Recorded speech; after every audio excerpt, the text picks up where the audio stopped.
السلام علیکم دوستو، میں ہوں موزم فخر۔ کل بہت اہم ملاقات ہوئی ہے آرمی چیف DGISI اور پرائم منسٹر عمران خان کی۔ یہ ملاقات کس وجہ سے ہوئی، کس کی دعوت پر ہوئی، کس کی خواہش پر ہوئی، اور اس ملاقات کے اندر کون سے اہم امور زیر غور آئے، یہ بہت امپورٹنٹ بات ہے، کیونکہ اس وقت ملک کے اندر جو سیاسی صورتحال ہے، ملک کے اندر جو اکانومی کی صورتحال ہے، اور اس وقت جو ایک مکمل ہمارے سامنے ایک سینیریو سامنے آ رہا ہے انٹرنیشنل لیول پر، نئی امریکی انتظامیہ، نئی عالمی اسٹیبلشمنٹ لائن اپ ہو رہی ہے، اور اس صورت کے اندر اس خطے کے اندر کون کون سی ڈیولپمنٹ ہیں، ان تمام حالات کے تناظر کے اندر کل والی جو ملاقات ہے army chief general Qamar Javed Bajwa کی، DGISI جنرل فیض حمید کی، اور وزیر اعظم عمران خان کی، یہ بہت اہمیت کے حامل ہے، کیونکہ اس سے بہت زیادہ اثرات ہمارے سامنے آئیں گے۔ اس کی وجہ یہ ہے کہ اگر ہم دیکھیں، کیونکہ اس پر جو آپ کو پتہ ہے کہ ایسی ملاقاتوں کے اندر جو عموماً ڈیٹیلز ہیں وہ زیادہ سامنے نہیں آتی، اور ایک بڑا سرکاری سا ایک ہومیوپیتھک سا بیان سامنے آ جاتا ہے کہ ملاقات ہوئی، اور اس ملاقات کے اندر قومی سلامتی کے امور پر زیر بحث آئے۔ اب یہ قومی سلامتی کا جو معاملہ ہے نا، یہ اتنی بڑی فریز ہے کہ اس کے اندر ہر ایک چیز آ جاتی ہے، چاہے وہ اکنامیکل سچویشن ہو، چاہے وہ سٹاک ایکسچینج ہو، چاہے وہ مہنگائی ہو، لوگوں کے بارے کے اندر کوئی رائے عامہ ہو، یا سیاسی صورتحال ہو، ہر ایک چیز جا کے قومی سلامتی اور قومی مفادات سے وابستہ ہو جاتی ہے، مل جاتی ہے، اس سے انکار پاسبل نہیں ہو پاتا۔ لہٰذا جب قومی سلامتی کا معاملہ ہے وہ اتنا بڑا ہے کہ اس کے اندر ہر ایک پہلو کا احاطہ ہو جاتا ہے، لہٰذا جو یہ جملہ لکھتے ہیں اور بولتے ہیں وہ اس بات کو، اس کے تناظر کو سمجھتے ہیں۔ آپ کو معلوم ہے کہ 20 جنوری کے بعد نئی بائیڈن انتظامیہ، نئی امریکی انتظامیہ نے اقتدار سنبھالا، اور آتے ساتھ ہی انہوں نے 2-3 اہم فیصلے کیے، اور ایک فیصلہ خاص طور پر پاکستان کے حوالے سے بہت اہمیت کا حامل ہے۔ ایک تو ان کے نئے سیکرٹری ڈیفنس یعنی کہ وزیر دفاع نے پاکستان کی دہشت گردی کے خلاف جنگ میں کردار پر بہت زیادہ تعریف کی، لیکن اس کے ساتھ ساتھ جو بائیڈن انتظامیہ کی جانب سے ایک اور بیان سامنے آیا، اور ان کا یہ کہنا تھا کہ ہم اب مروزی حالات کے تناظر کے اندر جو دوحہ ایکارڈز ہیں، ہم اس کو بھی ری وزٹ کریں گے، اس کا بھی جائزہ لیں گے کہ آیا جو ہم نے مذاکرات کے اندر معاملات کو طے کیا تھا وہ معاملات اس سمت میں جا رہے ہیں یا نہیں، اور اگر اس معاملے کو ری وزٹ کیا جاتا ہے تو پھر پاکستان کے بارے میں اور ایک تاثر بن جائے گا، ایک اور سینیریو سامنے آ جائے گا، جس کے اندر آپ کو پتہ ہے کہ اب ماضی کے اندر امریکی حکومتیں پاکستان سے ڈو مور کا مطالبہ کرتی جاتی ہیں، اور اب ان حالات کے اندر جب ایک طرف ہم پیس پروسیس کی طرف جا رہے ہیں افغانستان کے حوالے سے خاص طور پر، تو اس صورتحال کے اندر جب ہم ڈو مور کی طرف جاتے ہیں تو پاکستان کو زیادہ محتاط ہو کے کام کرنے کی ضرورت ہے۔ اس کے ساتھ ساتھ آپ کو پتہ ہے کہ پاکستان کا اب اکنامک مفاد ہے وہ سی پیک سے وابستہ ہو چکا ہے، اور پاکستان چائنا کے قریب جا چکا ہے، اور امریکی کیمپ اور چائنیز کیمپ دونوں کیمپ اس وقت بہت تناؤ کی صورتحال میں، خاص طور پر ٹرمپ کے ٹائم کے اندر ٹرمپ کے دور کے اندر چائنا کو تو دشمن نمبر 1 ڈکلیئر کر دیا گیا تھا۔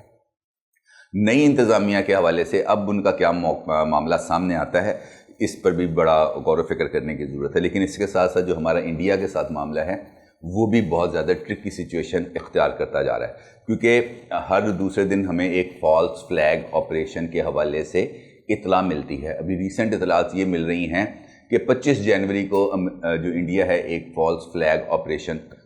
کرنے جا رہا تھا، لیکن یہ ٹائم گزر گیا اور کوئی ایسا آپریشن ہوا نہیں، لیکن اس کے خدشات موجود ہیں، اور خود وزیر خارجہ شاہ محمود قریشی اس حوالے سے بارہا ذکر کر چکے ہیں، لیکن جو ہے مودی رجیم کے اقتدار میں آنے کے بعد جو لائن آف کنٹرول کی سچویشن ہے وہ ہمارے سامنے ہے، ہر روز کچھ نہ کچھ وہاں پر گڑبڑ ہوتی رہتی ہے، تو یہ وہ ایک لارج سینیریو ہے جس میں ڈیفینیٹلی بات ہوئی، لیکن امپورٹنٹ بات یہ ہے کہ کل کی جو ملاقات ہوئی یہ پرائم منسٹر آفس کی ریکویسٹ پر کی گئی، یعنی کہ پرائم منسٹر نے خود آرمی چیف اور DGISI سے کہا کہ میں آپ سے ملنا چاہتا ہوں، براہ کرم آپ آئیں اور آ کے ملیں۔ اب ان کی یہ درخواست ہے، یہ اگر ہم اس انٹرنیشنل پرسپیکٹو کو اس میں سے نکال بھی دیں تو یہ ملاقات از خود بہت معنی خیز ہے۔ کیوں؟ اس کی وجہ ہے، ایک وجہ یہ ہے کہ گزشتہ 15 دن کے اندر یہ دوسری ملاقات ہے، اور 30 دن کے اندر یہ تیسری ملاقات ہے۔ دوسری سگنیفیکنس اس کی یہ ہے کہ اس ملاقات میں آنے سے پہلے گزشتہ 15 دن کے دوران ایک ملاقات ہوئی، اس کے بعد army chief general Qamar Javed Bajwa گئے ISI ہیڈ کوارٹر، وہاں پر ان کو مکمل ایک جو صورتحال تھی خطے کی بھی، ملک کی اندرونی بیرونی ہر ایک لیول پر ان کو ایک تفصیلی بریفنگ دی گئی۔ اس کے بعد ڈیولپمنٹ ہو جاتی ہے سنڈے برنچ کی، جو اسلام آباد کلب میں ہوا، اور یہ بڑی امیج بلڈنگ کے حوالے سے نا بہت اس کا تاثر ہے، اور وہ ہمارے ایک جرنلسٹ دوست ہیں، وہ ان کے بارے میں مشہور ہے کہ یہ مکھن کی فیکٹری ہیں، تو انہوں نے جو مکھن لگایا نا اس ملاقات کے حوالے سے وہ بھی بڑا زبردست تھا کہ قطار میں کھڑے رہے، یہ کیا وہ کیا۔ یہ امیج بلڈنگ کی سچویشن ہوتی ہے کہ ایک بندے کا امیج بنایا جائے۔ آپ کو یاد ہوگا جب آپریشن ضرب عضب چل رہا تھا تو اسی حوالے سے جنرل رحیل شریف کی امیج بلڈنگ کی گئی تھی، اس کے بارے میں وہ اسلام آباد کے اندر فلیکس لگ گئے تھے، ابھی نہ جاؤ چھوڑ کے نا، تو اس کا مطلب یہ ہوتا ہے کہ ایک بندے کی امیج بلڈنگ ہوتی ہے۔ تو قمر جاوید باجوہ صاحب کا اسلام آباد کلب کے اندر آنا، لوگوں سے گھل مل جانا، سیلفیاں اتروارنا، ملنا، اور پھر سائیڈ لائن پہ زبیر صاحب سے 10-15 منٹ کی ملاقات کرنا، وہاں پہ کچھ چیزوں کو ڈسکس کرنا، یہ تمام چیزیں خارج از علت نہیں ہوتی، اس کی کوئی نہ کوئی بیک گراؤنڈ ہوتی ہے، کوئی نہ کوئی وجہ ہوتی ہے، اور سب کچھ سیاست کے اندر، خاص طور پر پاکستان جیسے سینیریو کے اندر آرمی چیف ایک بہت امپورٹنٹ رول ادا کرتا ہے۔ تو اس سے ملنا، چاہے وہ سائیڈ لائن ہو، بے شک 10 منٹ کے لیے ہو، 15 منٹ کی ہو، لیکن اس کی وائبس بہت دور تک جاتی ہیں۔ اسی سینیریو کے اندر کل جو ملاقات ہے، ایک جانب آپ کو پتہ ہے کہ PDM کا معاملہ چل رہا ہے، دوسری جانب رابطے ہیں کچھ پیپلز پارٹی کے ذریعے، اس پر پرائم منسٹر کو بہت زیادہ تشویش بھی ہے، اور تیسری بات جو